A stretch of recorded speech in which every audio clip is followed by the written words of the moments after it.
Hello guys, welcome to my YouTube channel. I hope आप सब अच्छे होंगे। आज हम देखेंगे विज्ञान पर निबंध। तो विज्ञान एक वरदान है हमारे लिए या अभिशाप है, यानी विज्ञान के लाभ है हमारे लिए या हानि है। तो हम विज्ञान के निबंध के बारे में जानेंगे। तो किसी भी टॉपिक पर निबंध लिखते समय सबसे पहले जो हम लिखते हैं वो लिखते हैं उसकी प्रस्तावना। तो प्रस्तावना में हम देखते हैं जी कोई भी टॉपिक ले सकते हैं, जैसे विज्ञान वरदान या अभिशाप, विज्ञान पर निबंध या विज्ञान लाभ या हानि, या विज्ञान विज्ञान हमारे लिए वरदान है या श्राप है। ऐसी ये जो भी टॉपिक्स आते हैं सभी के से रिलेट होती है विज्ञान से। तो प्रस्तावना में देखते हैं हमने क्या लिखा है। तो प्रस्तावना में आप जब विज्ञान का निबंध लिखते हैं तो लिख सकते हैं, आज का युग वैज्ञानिक चमत्कारों का युग है। मानव जीवन के प्रत्येक क्षेत्र में आज विज्ञान ने आश्चर्यजनक क्रांति ला दी है।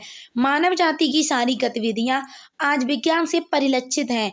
विज्ञान ने हमारे जीवन को सभी ओर से इतना प्रभावित कर दिया है कि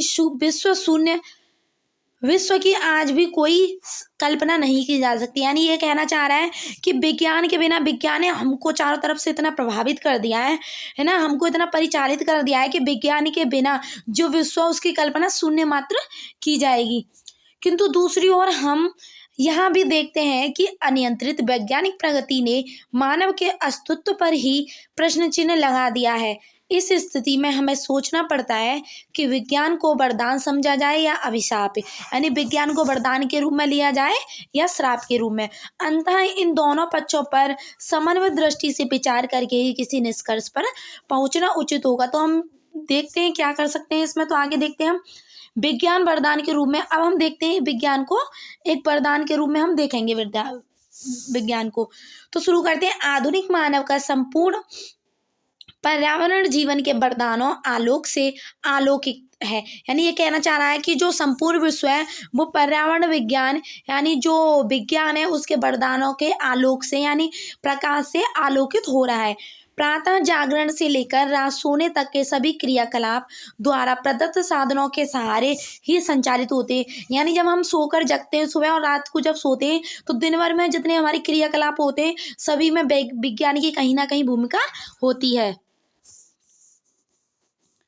जैसे पंखा, प्रकाश, पानी, साबुन, fridge, cooler, rickshaw, cycle, car, rail, cinema आदि जितने भी साधनों को हम दैनिक जीवन में उपयोग करते हैं वे सब क्या है, विज्ञान के वरदान के अंतर्गत आते हैं। यानी जो विज्ञान के या क्या है हमारे लिए, तो ये हमारे लिए लाभ हैं।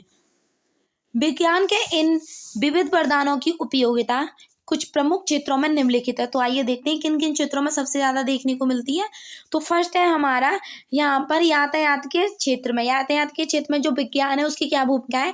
तो प्राचीन काल में मनुष्य को लंबी यात्रा तय करने में वर्षों लग जाते थे, किंतु आज रेल, मोटर, वायुयान आदि के आविष्कार से दूर दूर से स्थानों पर बहुत शीघ्र पहुंचा जा सकता है। यानी जो पुराने समय में जो यातायात के साधन नहीं थे, विज्ञान का चमत्कार नहीं था, तो यात्रा करने में एक स्थान से दूसरे स्थान पर बहुत ज़्यादा समय लग जाता था। लेकिन अब ऐसा नहीं है, हम बहुत शीघ्र ही एक स्थान से दूसरे स्थान पर पहुंच जाते हैं।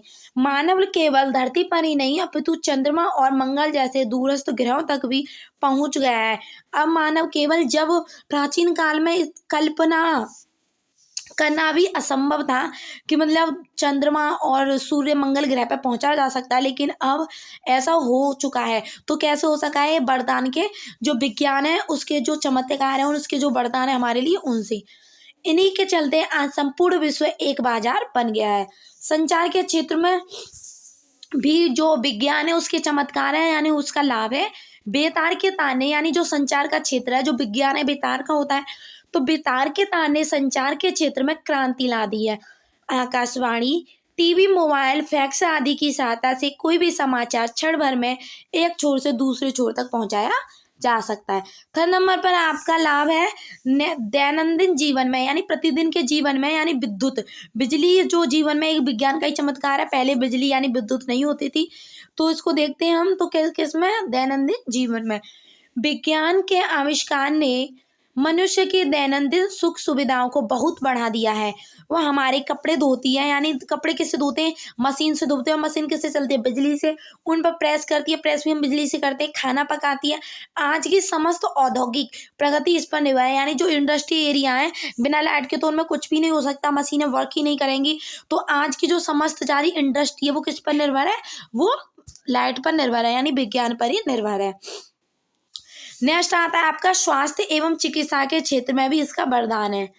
तो देखते हैं, मानव को भयानक और संक्रामक रोगों से पर्याप्त सीमा तक बचाने का श्रेय विज्ञान को ही है। कैंसर, टीबी, हृदय रोग, अनेक जटिल रोगों का इलाज विज्ञान द्वारा ही संभव है।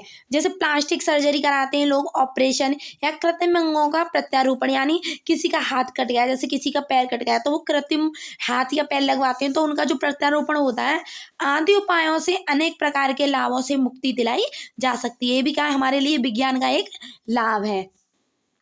नेक्स्ट आता है आपका औद्योगिक क्षेत्र में।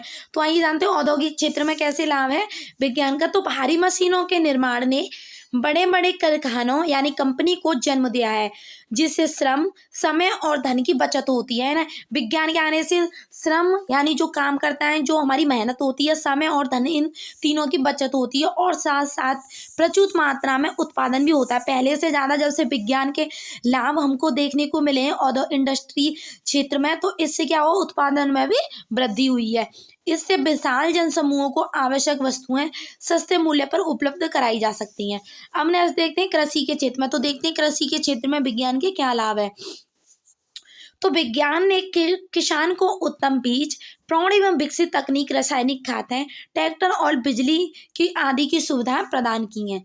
अब देखते हैं शिक्षा के क्षेत्र में विज्ञान के क्या लाभ है। तो शिक्षा के क्षेत्र में देखते हैं गाइस, मुद्रण यंत्रों ने यानी जो प्रिंटिंग प्रेस होती है के आविष्कार ने बड़ी संख्या में पुस्तकों का प्रकाशन संभव बनाया है, जिससे पुस्तकें सस्ते मूल्य पर मिल सकी हैं। कंप्यूटर के विकास ने तो इस क्षेत्र में क्रांति ला दी है। सबसे ज़्यादा जो शिक्षा के क्षेत्र में हम अहम भूमिका मानते हैं विज्ञान की, तो वो मानते हैं कंप्यूटर के विकास से। कंप्यूटर के विकास से जो एजुकेशन है उसमें इतना ग्रोथ हुआ है कि सबसे ज़्यादा जो डेवलप देखने को मिला है हमें, वो एजुकेशन के फील्ड में ही देखने को मिला है। नेक्स्ट आपका मनोरंजन के क्षेत्र में। तो मनोरंजन के क्षेत्र में क्या मिलता है हमको, टेप रिकॉर्डर, VCR, DVD, है ना, टीवी आदि ने इस क्षेत्र में क्रांति ला दी मनोरंजन के क्षेत्र में। पहले क्या होता था, मनोरंजन के लिए लोग, है ना, वैसे जो खेल होते हैं वो खेलते थे, जैसे कोई जुआ खेल रहा है, कोई शिकार पर जा रहा है ना, कोई खो खो खेल रहा है, मतलब ऐसे एक्टिविटी वाले कार्य करते थे।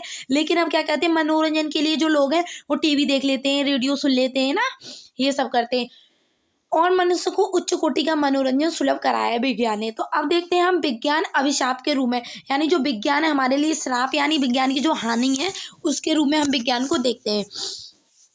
तो विज्ञान का एक और पक्ष भी है। विज्ञान एक असीम शक्ति प्रदान करने वाला तटस्थ साधन है।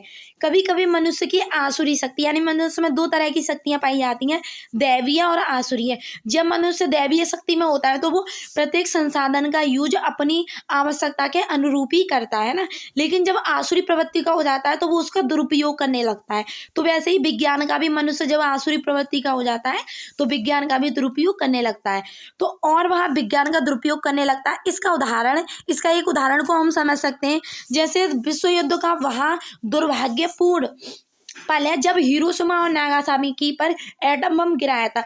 वैसे तो ये विज्ञान का एक चमत्कार हमारे लिए कि हम जो एटम बम है ना, उनको हमारा जो देश है विज्ञान है वो बना पा रही है, ताकि तब हम पे कोई भी मुसीबत आ रही है तो हम इसको यूज कर सकते हैं। लेकिन उससे क्या हुआ, जब द्वितीय विश्व युद्ध हुआ था तो जापान के दो नगर हैं हिरोशिमा और नागासाकी, जब इन पर एटम बम गिराया गया था तो वहाँ की बहुत सारी जो जनसंख्या वो मारी गई थी और विकलांग हो गई थी बहुत सारी। तो स्पष्ट है कि विज्ञान मानव मात्र के लिए सबसे बुरा अभिशाप भी सिद्ध हो सकता है। ऐसा नहीं है कि विज्ञान जो हमारे लिए सिर्फ हमारे लिए वरदान है, नहीं, श्राप भी हो सकता है अगर हम उसका अत्यधिक दुरुपयोग करेंगे। तो विज्ञान ने भौतिकवादी प्रवृत्ति को प्रेरणा दी है, जिससे परिणाम स्वरूप धर्म और अध्यात्म से संबंधित विश्वास होते होते जा रहे हैं। विज्ञान क्या है, विज्ञान फैक्ट बेस्ड होता है ना, है, विज्ञान तथ्यों पर बात करता है, प्रमाण की बात करता है। तो जो विश्वास और जो धर्म है उसका जो अध्यात्म है हमारे, जो उन पर जो विश्वास जनता का होता था वो क्या होते हैं, थोते होते जा रहा है, यानी उनमें खालीपन आता जा रहा है। मानव जीवन के पारस्परिक संबंध भी कमजोर होने लगे हैं। अब मानव भौतिक लाभ के आधार पर ही सामाजिक संबंधों को विकसित करता है। यानी पहले क्या होता था, पहले अपना काम करने के लिए लोग सहयोगपूर्ण काम करते थे एक दूसरे का, तुम हमारा करो तो हम तुम्हारे करो। लेकिन जब से जो विज्ञान आई है मानव के जीवन में जब से मनुष्य अपना काम स्वयं करने लगा है तो उसके जो रिश्ते हैं वो भी कमजोर होने लगे और वो सिर्फ सामाजिक संबंधों को ही विकसित करने में लगा जाता है। जहाँ एक और विज्ञान ने मानव जीवन को अनेक प्रकार की सुख सुविधाएं प्रदान की हैं, वहीं दूसरी ओर विज्ञान के ही कारण मानव जीवन अत्यधिक खतरों से परिपूर्ण तथा सुरक्षित भी हो गया है। बिल्कुल, कंप्यूटर तथा दूसरी मशीनों ने मानव को सुविधा के साधन उपलब्ध कराए हैं तो साथ साथ रोजगार के अवसर भी छीने हैं। हाँ, बिल्कुल सही है, क्योंकि जो काम करने में 5 दिन लगते थे और कम से कम 10 लोगों का जो काम होता था वो अब 5 सेकंड में हो जाता है कंप्यूटर से। तो जो रोजगार के अवसर हैं वो भी मनुष्यों से छिन गए, कम हो गए। विज्ञान के दिन प्रतिदिन होते जा रहे नवीन आविष्कारों के कारण मानव का जो पर्यावरण है ना वो भी असंतुलित होता जा रहा है, कि दुष्चक्र में फंस गया है। अधिक सुख सुविधाओं के कारण मनुष्य से आलसी और आराम तलब बनता जा रहा है। मानव ने सर्दी और गर्मी सहने की क्षमता घट गई है। वाहनों की बढ़ती संख्या से सड़कें पूरी तरह अस्त व्यस्त हो रही हैं। पहले इतने वाहन नहीं होते थे, लोग पैदल यात्रा करते थे, लेकिन अब क्या हो रहा है कि आए दिन नए नए वाहन आ रहे हैं और सड़कें क्या हो रही हैं, पूरी तरह से भर भर कर चल रही हैं। तो उनसे जो निकलने वाला ध्वनि प्रदूषण होता है, वायु प्रदूषण हो रहा है, उससे मानव को अनेक रोग होते जाते हैं और दुर्घटनाएं तो मानव दिनचर्या का एक अंग हो चली हूँ। चारों ओर कृत्रिम आडंबर युक्त जीवन इस विज्ञान की ही देन है। अब हम बात करते हैं विज्ञान के उपसंहार की, है ना। हम एक कंक्लूजन निकालते हैं, निष्कर्ष निकालते हैं, तो बात करते हैं सबसे लास्ट का जो निबंध का हमारा सब टॉपिक होता है वो होता है उपसंहार यानी कंक्लूजन। तो देखते हैं, विज्ञान सचमुच तलवार है जिससे व्यक्ति आत्मरक्षा भी कर सकता है और अनाड़ीपन में अपने अंग भी काट सकता है। यानी जब हम उसका दैवीय रूप से इस्तेमाल करेंगे तो उसे अपनी विज्ञान से अपनी रक्षा भी कर सकते हैं, और जब उसकी आसुरी प्रवृत्ति का हम यूज करेंगे तो उससे अपने अंग भी काट सकते हैं। यही इसके कहने का मतलब है। इससे दोष तलवार का नहीं, इसके प्रयोक्ता का है, यानी जो इसको यूज कर रहा है उसका दोष है, ना कि तलवार का, यानी ना कि विज्ञान का है, बल्कि विज्ञान का जो लोग यूज कर रहे हैं उनका ये दोष है। विज्ञान ने मानव के सम्मुख असीमित विकास का मार्ग खोल दिया है, जिससे मनुष्य संसार में बेरोजगारी, भूखमरी, महामारी आदि को समूल नष्ट कर विश्व को अभूतपूर्व सुख समृद्धि की ओर ले जा सकता है। अंदर स्व मानव को ही यह निर्णय करना है कि वह विज्ञान को वरदान रहने दे या अभिशाप बना दे। ये हमारी तुम्हारी हम सबकी जिम्मेदारी है कि हमें खुद सोचना होगा, खुद निर्णय लेना होगा कि जो विज्ञान है हमारे लिए, हमें उसका यूज करना है या मिसयूज करना है, उसका हमें लाभ लेना है या हानि करनी है, वरदान के रूप में हमें उसको यूज करना है या अभिशाप के रूप में। यहीं पर आपका ये एंड होता है एक छोटे से कोटेशन से। तो विवेक से प्रयोग करेंगे विज्ञान, अवश्य साबित होगा इसका वरदान। यहीं पर वीडियो आपका जो विज्ञान का निबंध है ये समाप्त होता है। वीडियो अच्छी लगी तो वीडियो को लाइक एंड शेयर करें। चैनल पर नए हो तो चैनल को सब्सक्राइब कर दें। Thank you for watching.